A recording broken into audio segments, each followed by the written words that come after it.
Muli isang mapagpalang hapon po sa ating pong lahat. Biyaya at kapayapaan na nagmumula po sa ating pong Panginoon ang sumainyo sa hapong ito sa mandako ng lugar o sa mandako po ng Pilipinas o sa ibang bansa kayo naroroon. Ang pagpapala ng Panginoon ay sumainyo po. Tayo po ay manalangin.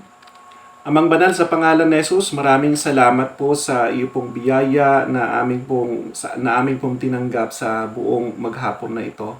Patuloy na ikaw ang siyang mapapurihan, madakilat, may taas Panginoon sa buong buhay po namin, O Diyos. Maraming salamat sa iyo pong salita. Muli ang iyo pong lingkod, Panginoon, ay muli magtatrabaho, O Diyos, sa iyo pong ubasan. Dalangin ko po, Panginoon, na ang bawat salitang lalabas po sa aking pong labi ay, Lord God, ito'y magiging kapakipakinabang, Panginoon, sa bawat nakakarinig, Panginoon. Dalangin po namin ang salita mong ito, Lord God, ay magbibigay, Panginoon, hindi lang po inspirasyon, O Diyos, kundi magbibigay tibay, Panginoon, sa aming pong pananampalataya, sa bawat, Panginoon, nakakarinig, O Diyos. Dalangin po namin din, Panginoon, sa hapong ito, ang aming pong mentor, Panginoon, sa kanya pong mga ministry, Panginoon, na hinahawakan, O Diyos. Dalangin po namin na, Lord, gabayan niyo po sila, patnubayan, Panginoon, maging ang kanya pong buong pamilya, Panginoon. Patuloy na lukuban niyo siya, Panginoon, sa iyo pong banal na kamay, O Diyos, at patuloy na pagpalain mo ang lahat ng kanya pong mga ginagawa, O Diyos, na Lord God, na ayon sa iyo pong mata, Panginoon, at maging ang kanya pong buong pamilya, O Diyos, at gawin mo rin silang pagpapala saan man sila, Lord God, naroroon, O Diyos. Maraming salamat, ganun din sa mga nakikinig, nanonood, Panginoon, patuloy, O Diyos, na sila po iyo pong pagpalain. At Lord God, patuloy din na lukuban nyo sa iyo pong banal na kamay, Panginoon, at ilayo sa mga bagay, Panginoon, na nakakasira sa kanila pong physical man o sa spiritual, O Diyos. At patuloy na, Lord God, ang bawat isa ay lumakad, Panginoon, na mayroong kagalakan, Panginoon. Lord, kagalakan po namin na manatili sa iyo pong presensya. Kagalakan po namin, O Diyos, na makarinig, Panginoon, ng iyo pong mga salita, O Diyos. Maraming salamat sa iyo po ang pagdakila sa tanging pangalan ni Jesus. Amen and Amen. John chapter 1 verse 1, ang sabi po doon, in the beginning was a Word, and the Word was with God, and the Word was God. The Word of God is infallible. The Word will take us to eternity. Yung salita po ng Panginoon ay dadalhin po tayo doon sa pang walang hanggan na buhay. In the book of Matthew, sabi niya doon, Matthew chapter 24 verse 35, sabi niya, heaven and earth will pass away, but my word will not pass away. The word give us life, and that life become our light. Malinaw po sa kanya pong mga salita. Tayo po ay nabubuo, tayo po ay lumalakas.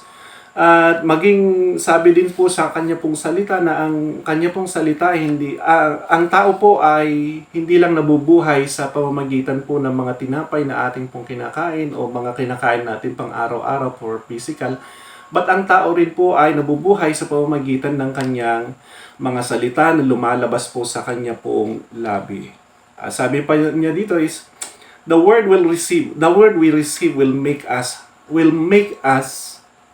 form us, shape us for a better life and not a bitter life. God will make us if we follow Him. God will form us if we follow Him. And God will shape us if we obey Him. Okay. Tayo po ay hindi lang po tinawag at hindi lang po itinatag sa pamamagitan po ng kanya pong mga salita. Tayo po ay tinawag din ng Panginoon na as a soldier, bilang sundalo po ng Panginoon. At ang sundalo po ay maraming karanasan at marami na po siyang pinagdaanan, lalo na pagdating po sa training.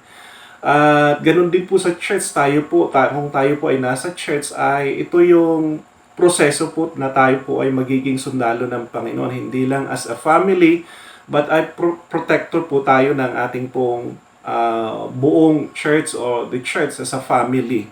Okay, pag tinawag po tayong sundalo, alam nyo, pag ang sundalo po ay, pag ang isang tao po ay pumasok sa bilang isang sundalo, bilang isang military dun sa training camp, ay marami siyang dapat i-adjust, hindi lang po sa kanya pong kultura, kundi lalo na sa pagkain po. Kung tayo ang lagi nating pinupuntahan, lagi nating naririnig po sa loob ng church is salita po ng Panginoon. Kung ang salita ng Panginoon ay pagkain po ng ating pong spiritual na buhay at nagbibigay buhay, ay wala po tayong choice kundi kumain at tanggapin yung salita ng Panginoon na yan.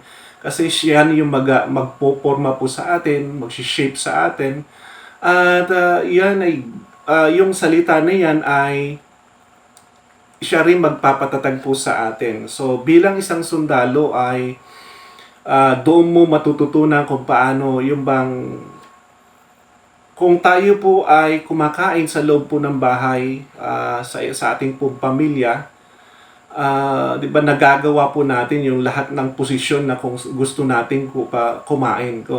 Kung tayo po ay kakain pagdating sa lamesa. Pero pagdating po sa training camp, pagdating po sa pagiging sundalo, pag nasa hapagkainan na po, meron pong mga pwesto yan at lalo na sa pagkain, meron pong pagkain yan na imbaga nasukat na po yung pagkain na isang sundalo at hindi lang yon, may posisyon para kumain at hindi lang yon, kundi yung pagkain, ang pagkain, lahat kung ano man yung inilagay na pagkain doon ay hindi ka po pwedeng magreklamo at lahat ng yon ay kakainin mo. So sa loob po ng church ay maraming tao sa loob ng church na namimili kung ano yung gusto niyang kainin sa kanya pong spiritual. So sa loob po ng military camp, hindi ka po pwedeng pumili ng iyong pong pagkain. So dapat ganun din po sa loob ng church. If you want to become an extraordinary, you must to undergo ka po ng training sa loob po ng church. So hindi ka po pwedeng pumili kung anong gusto mong pagkain, but ang pipili kung anong pagkain na gusto na ipakain sa iyo ay ang pastor as a leader of the church, as a father of the church. Kung ano pa po yung inihanda bilang pagkain po sa loob po ng church ay wala po dapat naririnig na reklamo pagdating po sa loob ng church. Hindi ka po pwedeng pumili kung ano po na nandun sa hapagkainan, yun na po yung pagkain. So, kung gusto mo na magiging matatag, so yung training po sa loob po ng church, marami tayong sa bahay po natin, nagagawa po natin yung gusto po natin. Pero po pagdating po sa loob po ng church, dahil meron pong namumuno, meron pong gobyerno na umiiral at hindi sarili mong gobyerno, ay dapat mong sumunod, dapat po tayong sumunod sa gobyernong yan. Okay? So kung gusto mo maging extraordinary man. So lahat po ng nagagraduate, lahat po ng nagtatapos po sa military, ay kakaiba po yung kanila pong magiging buhay after na sila po ay nag-graduate. How much more pag tayo po bilang isang Kristiyano? Much better po yung training po natin pagdating po sa loob ng church kasi from holy, pagiging banal po ang pinag-uusapan po dyan. Hindi lang po yung pagmarcha, hindi lang po yung mga bagay na nakikita ng physical na mata, kundi may pinagagawa po ang Diyos at ang banal na Espiritu sa atin na dapat po natin gawin so that we will become an extraordinary man. Then the Holy Spirit ay manahan po sa atin. Kapag naging maayos na po ang ating pong buhay, malinis na po tayo, disiplinado po tayo, then the Holy Spirit mananatili po sa ating pong buhay. Then we will become an we will become an extraordinary man. Okay? Ordinary people are able to do extraordinary things because the Holy Spirit or the Spirit of God was at work in their lives. The ministry of the Holy Spirit is not luxury. It is an absolute necessity. So absolute po, tayo po bilang isang mananampalataya, kailangan po natin yung banal na Espiritu po. Siya yung kung mayroon pa man tayong kinikilalang napakagaling na guro sa ating pong kapanahunan, walang iba kundi yung banal na Espiritu. Siya ang the best na guro po natin. So sa mga nakalipas po, ang aking po tinalakay po sa inyo ay yung pamagat po ng ating po tinatalakay is extraordinary man or extraordinary man and extraordinary woman. So lahat po ng gusto maging extraordinary man is, alam nyo, kung magiging extraordinary man ko or woman kung the Holy Spirit is in you, if God is in you. So magiging kakaiba po yung ating pong movement, magiging kakaiba po yung ating pong pagkilos, maging ang ating pong trabaho ay magiging kakaiba po. Paano ba magiging extraordinary man? Number 1 is, tinalakay ko po sa inyo yung number 1 hanggang po doon sa number 3. At ang ating pong teksto is Genesis chapter 12 verses 1 to 4. Basahin ko po muna sa inyo yung Genesis chapter 12 verses 1 to 4. Now the Lord said to Abram, "Go forth from your country and from your relatives and from your father's house to the land which I will show you." Verse 2. "I will make you a great nation, and I will bless you and make your name great, and so you shall be a blessing." Number 3, "And I will bless those who will bless you, and the one who curses you I will curse. And in you all the families of the earth will be blessed." Okay, number 4, Abram went forth as the Lord had spoken to him, and Lot went with him. Now, Abraham was 75 years old when he departed from Haran. So, Abraham became an extraordinary man because God is with him. So, paano ba siya lalo naging extraordinary man? Number 1 is, marunong po siyang sumunod. So, go forth. Ang sabi niya, number 1 is, go forth with full capacity of obedience. Kailangan po yan kung gusto mo na magiging extraordinary man. Kung meron pong tao behind you na kung saan nakakakita, kung saan mas maganda at mas maiging tumira, ay siya po yung susundan. Sa loob po ng church, sa lahat po ng miyembro, ang pinakamaiging susundan po diyan ay yung una na susundan mo ay yung pastor, na kung saan yan ang itinalaga po ng Panginoon, na kung saan magpapastor po sa inyo pong buhay. So go forth with full capacity. Hindi po pwede yung 99% na 99.9 na pagsunod po sa sinasabi ng Panginoon o sinasabi po ng iyo pong pastor. So number 2, go from with full capacity of a changed life. So hindi lang po yung ating pong pagsunod, kundi lalo na yung ating pong decision at yung pagbabago po ng ating pong kaisipan, pagbabago ng ating pong puso, pagbabago po ng ating pong espiritu. Kailangan po yan kasi we need to adjust everything. Kailangan po i-adjust po natin yung ating puso, i-adjust po natin yung ating pong kaisipan, and then hindi lang po i-adjust, kundi i-align po doon sa banal na espiritu, i-align po doon sa salita ng Panginoon, at i-align din doon sa kung saan ka dadalhin ng Panginoon. So, you must to love the place na kung saan ka ilalagay ng Panginoon. So, go from meaning move from one place to another.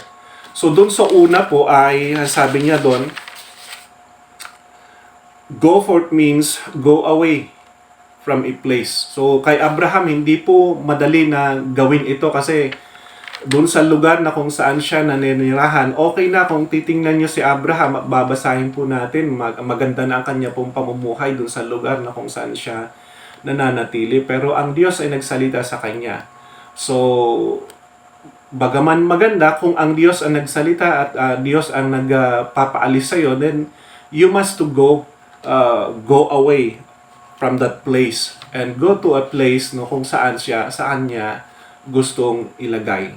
So, so yun dun sa number 2 is go from with full capacity of a changed life. Go from meaning move from one place to another. Kailangan po nating umalis. Kailangan po nating pumunta dun sa lugar na kung saan gusto ng Panginoon. So Genesis chapter 12 verse 1, ang sabi niya, "Now the Lord said to Abram, go forth from your country and from your relatives and from your father's house to the land which I will show you."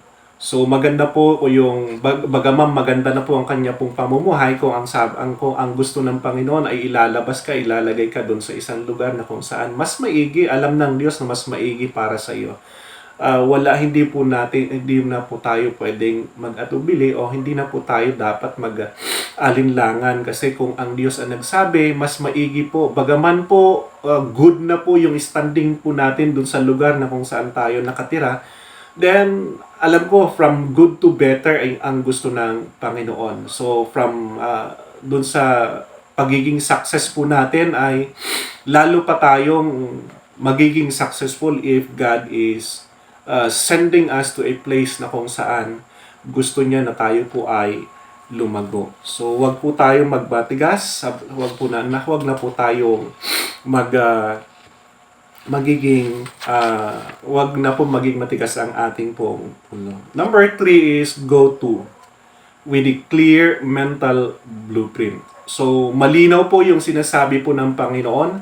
Ang sabi niya, Genesis chapter 12 verse 1, "Now the Lord said to Abram, go forth from your country and from your relatives and from your father's house to the land which I will show you." So, hindi lang po tinawag si Abraham, hindi lang po sinabi ni Abraham, pumunta ka doon sa lugar. Kundi maraming pangako po ng Panginoon at hindi lang po encouragement, but God wants to build Abraham to become a strong and extraordinary man. So sabi niya doon sa Genesis chapter 1, okay, "Now the Lord said to Abram, go forth from your country and from your relatives, from your father's house, to the land which I will show you." Malinaw po na hindi lang po, sabi ko nga, hindi po tinawag lang, kundi mayroon pong ibinigay sa kanya na lugar na kung saan malinaw sa kanya pong pandinig. Ang sabi doon is go to with clear mental blueprint. Meron na po siyang susundan, meron na po siyang pupuntahan. Okay? And then number 4, dito po ako magsisimula at dito po ako magsisimula. Sabi niya, number 4 is go for with full capacity of being humble. So, si Abraham po, since ito yung tao na kung saan talagang pagdating sa humbleness, talagang makikita mo sa kanya yung pagiging mababang loob. Baga, ito yung tao na marunong i-adjust ang kanya pong sarili sa lahat ng panahon. So, tayo po bilang isang Kristiyano, bilang mananampalataya ay kailangan po natin ito. Maraming tao na minsan pagka dumating doon sa success niya, talagang parang mas mataas na yung bangko niya kaysa sa kanya. Okay? Or Kung minsan, dala-dala niya siya na mismo nagtatatag ng kanya pong bangko.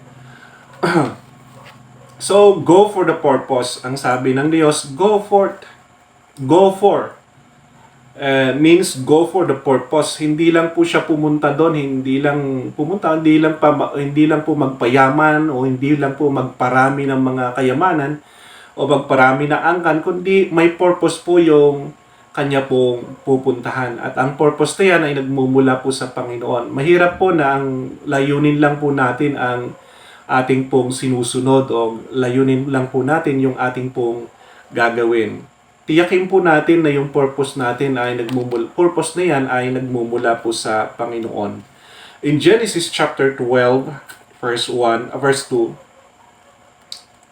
So, ang sabi niya dito, go for I will make you, and I will make you a great nation, and I will bless you, and make your name great, and so you shall be a blessing. So, matindi po yung word ng Panginoon sa kanya. Sabi niya, I will make you a great nation. So kung ang pag-uusapan po natin ay bansa, paano ba nagiging isang bansa ang paano ba nagiging nation ang isang nation o isang bansa? No nation can be built without a following. Kung hindi po sumunod si Abraham, hanggang ngayon wala pong Israel. Walang mabibuild po na bansang Israel. No ministry can be built without following. So yung ministry po natin hindi po mabibuild without the following, lalo na sa ating sa loob po ng church. Hindi ka po magkakaroon ng mga magkakaroon po ng ministry, hindi po lalawak ang ministry without a following, yung accurate po na pagsunod, lalo na po sa mga leaders o sa mga mas nakakataas po doon sa loob ng church. Kailangan po nating sumunod. So, maalala ko po nung naipaalala po sa akin nung one time nandito po sila Pastor Wilbert sa Isabela habang po nagtuturo po ng Penby. At ang pinag-aaralan po kasi diyan is about paano tayo magtatatag ng isang leader na kung saan marunong kumilala sa Panginoon, may takot sa Panginoon. So, napaalala po sa akin yung buhay po ni Isaac at saka ni Rebecca. At that time in the book of Genesis 25, napaalala po sa akin ito. Ang isang bansa na kung saan ito yung pinangako po ng Panginoon, paano po may papanganak yung bansa. Then, ang sabi kasi ng Panginoon dun sa Genesis chapter 25, paano ba tutuparin ng Panginoon yung kanya pong ginawa? So, punta lang po tayo dun sa Genesis chapter 25. Genesis chapter 25.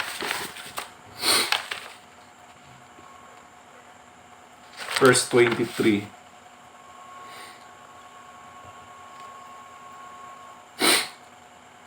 Okay, start po ako at verse 22. But the children struggled together within her, and she said, if it is so, why then I this way? So she went to inquire the Lord. Verse 23, the Lord said to her, 2 nations are in your womb, and 2 people will be separated from your body, and 1 people shall be stronger than the other, and the older shall serve the younger.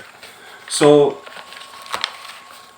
kung itong pagbabasihan at ito yung pag-aaralan po nating maigi, in line po dun sa Penby, dun sa nilalakad po nila Pastor Wilbert, paano ba natin mabibuild yung isang bansa? Dumating po sa akin ito that the nation is in the womb of the church. Kaya kung ang church hindi po magiging marunong at hindi po marunong magdala dun sa nation na yan, ay yung bansa po na yan ay maa-abort. So again, a new nation or new Philippines is in the womb of the church. So be careful, church, because the nation, yung strong nation po na yan ay nasa loob po ng church. Kung tayo po ay magiging maingat kung ano po yung pipiliin po natin, then that nation na gusto po ng Panginoon na magiging strong, kasi sabi niya doon, one is strong. Isa po dyan ay rejected nation at isa po dyan ay blessed nation. So alam po natin that Jacob is a blessed nation. Doon po lumabas yung bansang Israel. Doon po lumabas yung Israel na tinatawag, na ito'y magiging isang bansa, magiging parang alabok po sa gilid po ng dagat. So, I believe, naniniwala po ako, that every churches or everybody, kung lahat po tayo, yung nation po na yan, so, kung pag-aaralan mo kasi ang nation is group of people. So kung yung group of people na yan na nasa loob po ng church ay maging maingat po sa pagpili, maging maingat po sa kanya pong mga naririnig, yung ini-intake niya po sa kanya pong spiritual. So hindi po maa-abort yung bagong bansa na yan sa loob po ng kanyang sinapupunan. Kaya hindi yung bang ito yung hinihintay na panahon, ito na yung hinihintay nating panahon na kung saan ang ating pong bansa ay may papanganak at magiging strong nation. So, salamat sa Panginoon sa mga naririnig po natin. Salamat sa Panginoon na nagiging malinaw po sa atin habang po tayo nakikinig sa salita ng Panginoon sa pamamagitan po ng mga kasamahan po na pastor, lalo na kay Pastor Wilbert and his family, Ninang Hasmin, sa mga ibinabahagi po nila sa hindi lang po sa bawat araw, kundi sa panahon, there are times, lalo na sa mentoring, ito'y nakakatulong po sa atin so that yung new nation in our womb, sa ating pong sinapupunan ay maalagaan po ng maigi. So,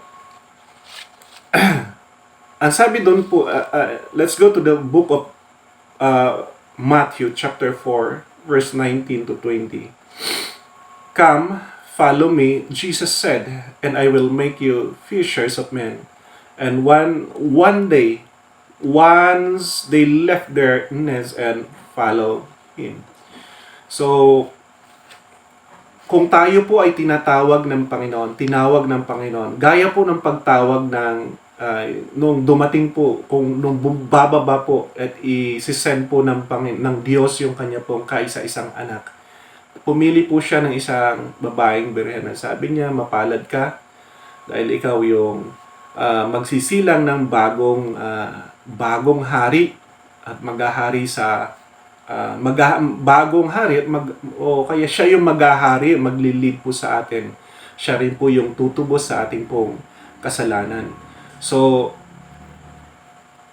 malinaw po na pag tayo po ay sumunod sa Kanya, hindi lang po tayo tinatawag o hindi po lang po tayo iniimbitahan, kundi yung pag-imbita na yan, meron pong naghihintay na regalo para sa atin. Hindi lang po regalo, kundi merong gagawin po tayo, isi-shape po yung ating pong buhay at hindi lang po isi-shape, i-build po tayo. Yung mga salita ng Panginoon na ating pong naririnig, hindi lang po dapat sa kaisipan po natin na nai-stack yan o nakatatak, kundi maging sa puso. Hindi lang po sa puso, dapat magkaroon po ng pruweba na ikaw ay nakarinig ng salita ng Panginoon. Pruweba na ang Diyos nga ay nasa iyo. So, ibig sabihin, yung ating pong naririnig ay nabibuild po natin sa ating pong buhay. Isa rin po na maalala ko kay Pastor Doy Castillo, yung salita po ng Panginoon, yung scripture po, yung Bible po ay dapat po nating basahin. Hindi po, ang sabi niya, hindi mo naman dapat i-memorize, kundi basahin mo lang ng basahin. Until one day, yung pagbabasa mo ay samahan mo na rin ng paggawa. So that yung paggawa na yan ay mabuild sa buhay mo, mabuild mo. Yung bang ma-build mo yung mga materials na yan, yung salita ng Panginoon ay yung bang sa buhay po natin ay ma-build ito at darating kasi yung araw na yung salita ng Panginoon na yan na inattach po natin dun sa ating buhay, isinagawa po natin ay mayroon pong bunga, hindi lang po bunga, kundi ito'y protection din po natin pag tayo po ay meron pong dumarating na baga may mga tukso. But yung salita ng Panginoon ay nagsasalita at nagsasabi, huwag mong gawin. So, kaya kung minsan, pag mayroon pong mga tukso, meron sa loob na nagpapaalala, huwag mong gawin kasi pwedeng malabag mo ang kagustuhan ng Panginoon. Parang kay Abraham nung siya po ay tinawag. Siya po ay tinawag at merong layunin ng Panginoon, pinorma yung kanyang buhay from dun sa nakalipas at yung buhay niya ngayon ay mas maigi kaysa dun sa mga nakalipas. So, ang isang tao, pagka wala na ang Diyos at walang nagtuturo sa kanya, wala po siyang naririnig na salita ng Panginoon, magiging palpak po ang kanya pong magiging buhay, palpak din ang kanyang magiging trabaho. Okay? So, follow diligently. So, the following is follow diligently as He will make you competent for the assignment. Sumunod po tayo ng maigi, accurately. Wala po tayo dapat pinagsisisihan kung tayo po ay susunod na sa Panginoon, na susunod po sa mga tao, na kung saan tinalaga ng Panginoon, na kung saan maglilid po sa atin. So next is, God will equip us for the task and work He called you. Next is, tap into His grace that is sufficient for you. So, maigi po na tayo po ay kumonekta doon sa mga nagdadala o sa kung saan daluyan po ng grasya, na kung saan daluyan po ng ating pong grasya. Maging kami po bilang isang pastor at kami po bilang isang pastor ay mayroon pong dinadaluyan po ng aming pong grasyang tinatanggap, which is our mentor, Pastor Hilbert. At siya po yung simula po nung ako po ay nagkonekta, nakita ko yung bang hindi ka magkukulang sa mga gagawin mo sa loob ng church. Baga, magiging hindi mo masasabi, hindi ko naman masasabi na lahat ng panahon ay magiging masaya. But habang po ako'y nasa ministry, habang po ako'y nagpapastor, ay yung bang hindi kagaya ng iba na talagang problema nila kung paano sila saan nila kukunin yung kanila poong mga supply. So yung connection na yan, yung grasya na yan na kung saan dumadaloy, yun yung nagpapatibay at nagbibigay kagalakan para sa isang pastor na kung saan gagawin niya yung kanya pong ministry. Ganon din po sa mga members of the church, miyembro po ng kanya-kanya pong pamilya. Okay? Ephesians chapter 3, verse 7, of which I was made a minister according to the gift of God's grace which was given to me according to the working of His power. Ang sabi niya ulit, of which I was made minister according to His gifts, according to His gift of God, according to the gift of God's grace which was given to me according to the working of His power. So, napakaganda po yung mensahe niya. So, according to the gift, hindi po magbibigay ng Diyos ng isang ministry na yung bang ministry na pag nagbigay po ng gift, hindi angkop yung gift dun sa ministry. So, ang Diyos po nagbibigay po ng ministry sa atin at ang mga gifts na yan ay mga grasya na yan ibibigay po ng Panginoon, yung bang makakatulong po dun sa ministry na kung saan hinahawakan po natin. So, wag na po nating ikumpara yung ating pong sarili sa iba, lalo na kung ang iba ay bakit mas malago sila, mas yung bang bakit yung bang pagdating po sa physical na buhay, yung bang mas parang kung titingnan mo, parang mas progressive sila pagdating sa'yo habang bagaman sa'yo ilang taong ka na nagsisilbi sa Panginoon, pero hindi mo makikita yung yung bang nakikita mo sa kanya pagdating sa kanya mga material na bagay. So, ang Diyos po, kaya nga, yung ministry po natin, yung ministry na ipinagkaloob po sa atin ng Panginoon, kung siya po ay nagbigay ng gifts, angkop lang po yan dun sa, yung gifts na yan ay angkop lamang dun sa tatrabahuin mo sa loob po ng church. So, wait for your turn. Ang Diyos naman, hindi naman po unfair ang Panginoon. But God is a God of success. He is a God of yung bang kayamanan. So, antayin lang po natin yung ating pong panahon para tayo po ay ibigay ng Panginoon yung ating pong matagal na mithiin o matagal po nating hinahangad o matagal nating pinapangarap. Gusto lang po balikan nyo about dun sa nation. Pagdating po sa pagbibuild po ng bansa, there are mayroon pong pillars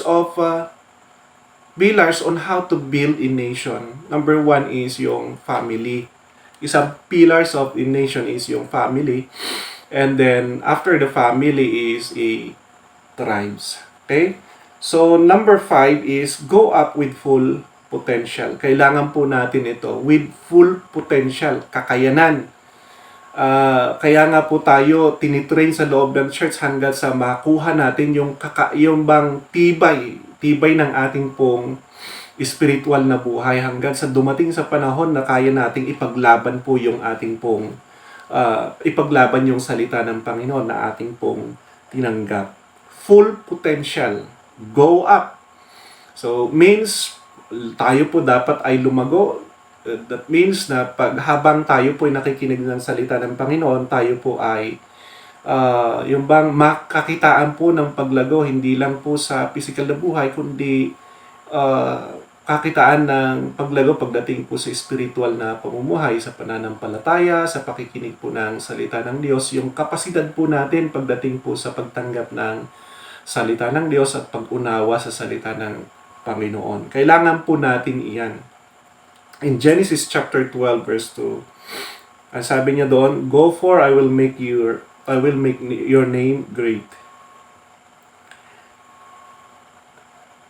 And I will make you a great nation, and I will bless you and make your name great, as you shall be a blessing." So, ang sabi niya doon, I will make you. So, meron pong mula doon sa dati po ay meron pong pag-angat ang kanya pong buhay. Hindi lang po mayaman sa mga materials na bagay, kundi magiging tanyag po yung kanya pong pangalan. So, at sa kanya pong buhay ay, sa kanya pong pamumuhay bilang isang mananampalataya at may pagsunod po sa Panginoon ay meron pong sumusunod po yung pagpapala. Kaya sabi niya doon, ang sabi ng Diyos, bumunta ka doon sa lugar na kung saan ipinakita ko sa iyo. Doon sa lugar na yon, gagawin kitang pagpapala. Gagawin kitang malaking bansa at pagpapalaan kita at magiging tanyag ang iyong pangalan, and you shall be a blessing. Hindi lang po tanyag ang pangalan mo, magiging pagpapala ka doon sa lugar na kung saan kita dadalhin. Receive your call to greatness. Next is, you must move from good to great. So, hindi lang po dapat good, hindi lang po very good, kundi become great. Ibig sabihin, magiging malawak, magiging malaki. Okay? Next is, you can move forward and upward. God raised up man who is obedient to the Spirit. Diligent to the call and selfless in service. You can be at your best if you are led continually by the Spirit. You can be at your best if you obey God explicitly. Pag sinabing explicit kasi, mabilisan na pagsunod. So, number 6, go on to resource other. So, again, Genesis chapter 2, verse 3, Genesis chapter 12, verse 2 to 3. And I will make you a great nation, and I will bless you, and make your name great. Again, and so you shall be a blessing. And I will bless those who will bless you, and the one who curses you, I will curse. And in you all the families of the earth will be blessed. Napakaganda po na pag ang Diyos po ay nasa atin, tayo po ay hindi lang po pagpapalain at magiging pagpapala po tayo dun sa kung saan po tayo ilalagay ng Panginoon. Kung saan ka man nilagay ngayon ng Panginoon, magiging pagpapala ka nawa at hindi po yung sinusolusyonan po dun sa lugar na kung saan ka dinala. So, ang sabi niya doon sa verse 3, and I will bless those who will bless you, who bless you, and the one who curses you, I will curse. And in you, all the families of the earth will be blessed. All the families of the earth. Andakin mo kung ikaw po ay nasa isang barangay o sa isang sitio, na yung bang church mo magiging biyaya, or ikaw bilang isang pamilya ay magiging biyaya po. Isang napakagandang tulong po dun sa isang lugar na yung bang ikaw yung peacemaker, ikaw yung gumagawa ng paraan kung upang magiging mapayapa po yung lugar. So, hindi lang po sa pagtulong sa materialis na bagay, kundi maging sa kapayapaan po ng iyo pong lugar ay isa ka na tumutulong o isa ka sa nag-i-impart doon sa yung bang kagandahang loob at yung bang tumutulong din sa pagpapalago po ng iyo pong komunidad. So, again, in the book of Matthew chapter 4, verse 19, and he said to them, follow me and I will make you fishers of men. Alalahanin po natin yung pagsunod po nila Peter at sa kanyang mga kasamahan nila dun sa, yung bang pag-decision nila na sumama kay Jesus. Hindi dahil sa mga bagay o milagro o sa mga materialis na bagay kaya ka sumasama, kasi maganda yung pagkain, maganda yung itinuturo, kundi yung bang willing ka na kung ano yung ipagagawa sa iyo at ipapatrabaho sa iyo. So, yung bang pagsunod mo, doon po nag-uumpisa na ibigay po yung ministry para sa iyo. So, good na po yung pagiging fisherman niya. Kasi businessman po siya, si Peter. And then, from fishers, doon sa, yung bang mangingisda sa dagat, ginawa din siya na mangingisda ng mga tao. Yung bang paghikayat sa mga tao na magiging paghikayat na manampalataya sa Panginoon. Okay? Live honestly and honorably in His abundance. God will bless you. God will bless us. Pag tayo po ay mayroon pong, yung bang pag sinabi kasing honest, yung bang yung bang nagsasabi po ng totoo at gumagawa po ng tama, ito po yung dapat makita sa bawat po mananampalataya at bawat sumusunod sa Panginoon. Hindi lang po makilala ang Panginoon, kundi yung bang makita po yung sinasabi at pinag-aaralan po sa loob po ng church. So, God has the right to test and try you before He promotes you. So, ang Diyos lang po ang pwedeng magbigay pagdating po sa promotion. Kung ang Diyos nag-promote po sa atin, mas matibay po yung kalalagyan po natin. Mas matibay po yung bang pundasyon ng promotion na yan. Walang sino mang pwedeng magbaba sa iyo. Walang sino mang pwedeng magtanggal sa iyo. Liban na ang Diyos ang magtatanggal. If God call you, He will promote you. Okay? Learn how to abase and abound.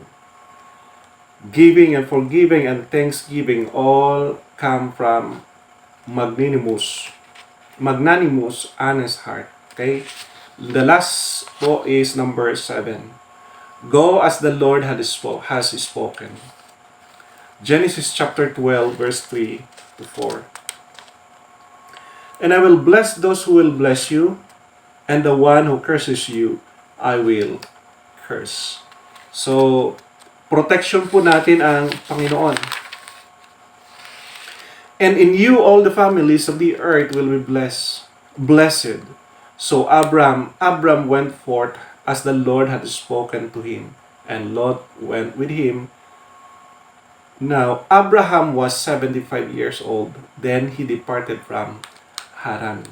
So number 4, sabi niya po yung verse 4, so Abram went forth as the Lord had spoken to him. So sumunod po si Abraham, hindi na po nag-isip o nagdalawang isip, kundi siya po ay sumunod sa Panginoon. At yung pagsunod niya is wala kang maririnig na o walang pag-aalinlangan bakit pupunta pa ako doon. Establish naman ang buhay ko. Kundi pumunta doon dahil sa may purpose ang Panginoon sa kanya pong buhay.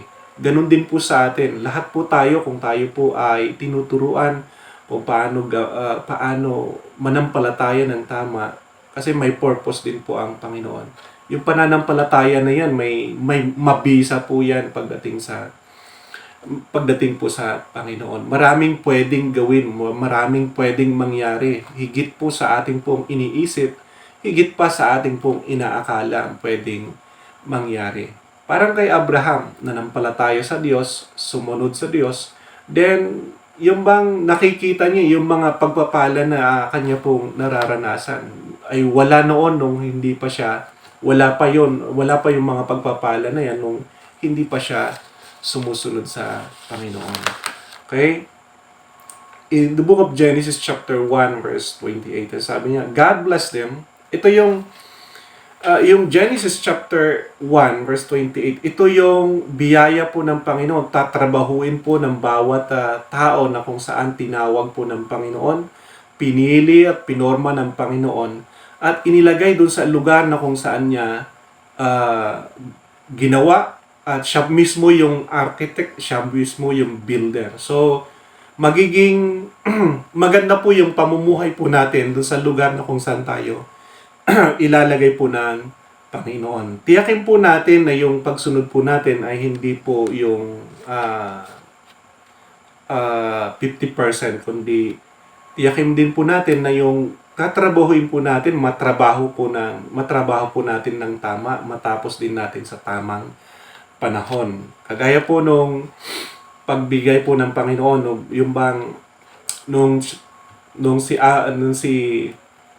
Adan at saka si Eva ay ginawa, meron pong lugar na kung saan ginawa ng Panginoon na napakaganda, the best place na kung saan hindi ka na mamomroblema sa mga bagay na kakailanganin mo. So everything is well provided and well prepared po.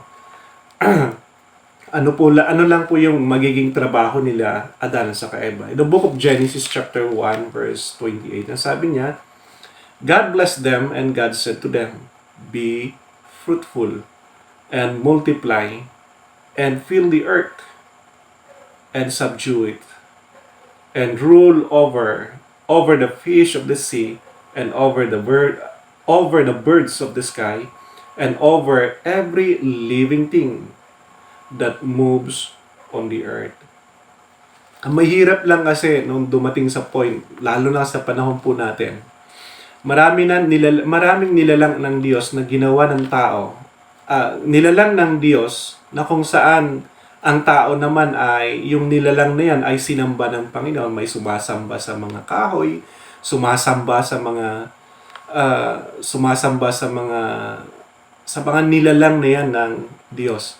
Nagiging, yung bang buhay po nila ay nagiging miserable kasi sa mga bagay na kanila pong ginagawa. Makikita mo po yung mga tao na kung saan hindi nila alam kung sinong Diyos ang kanila pong tinatawag.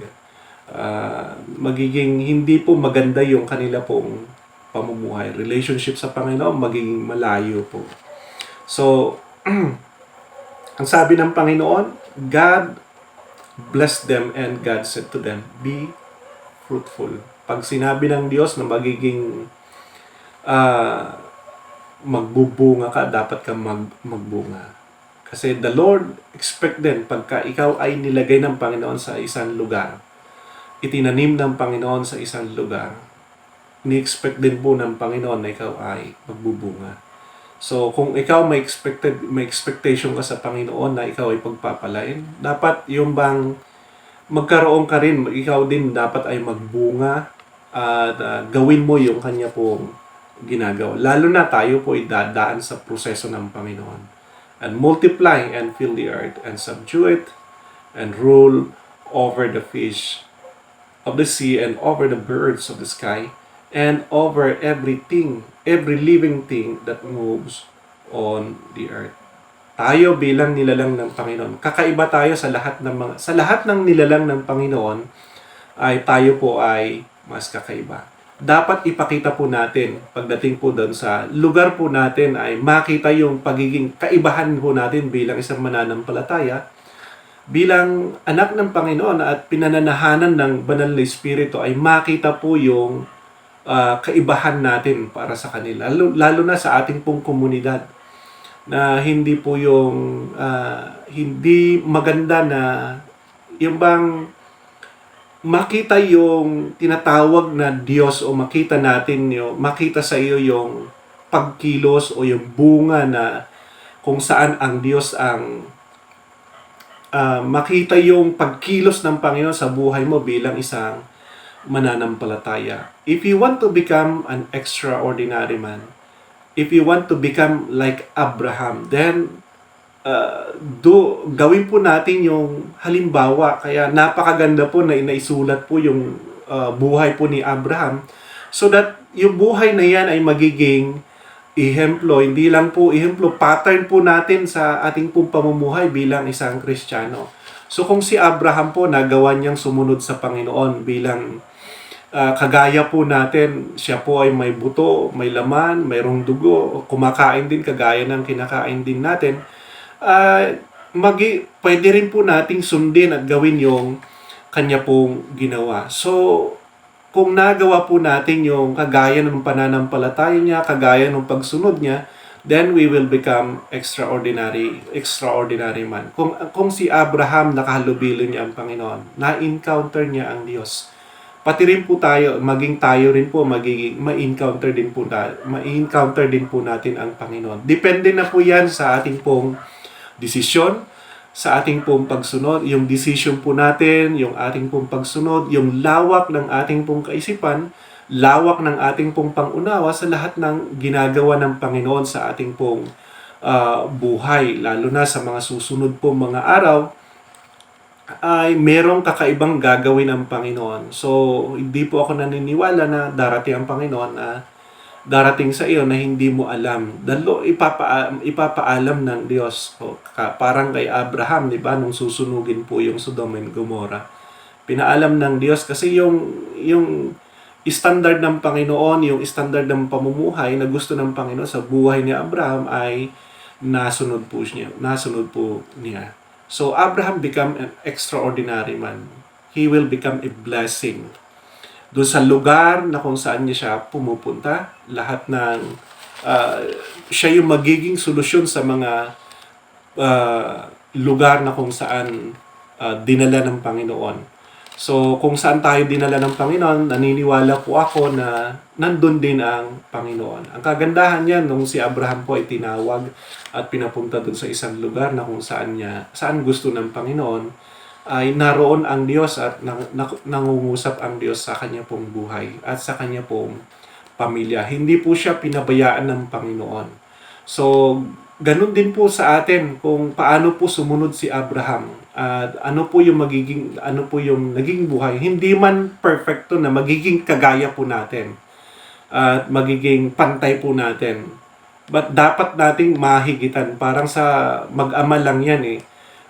Dalawa lang pwedeng mangyari. Pwede mong pwedeng hindi mo maabot yung naabot ng tatay mo, pero yung iba naman, pwedeng malagpasan mo.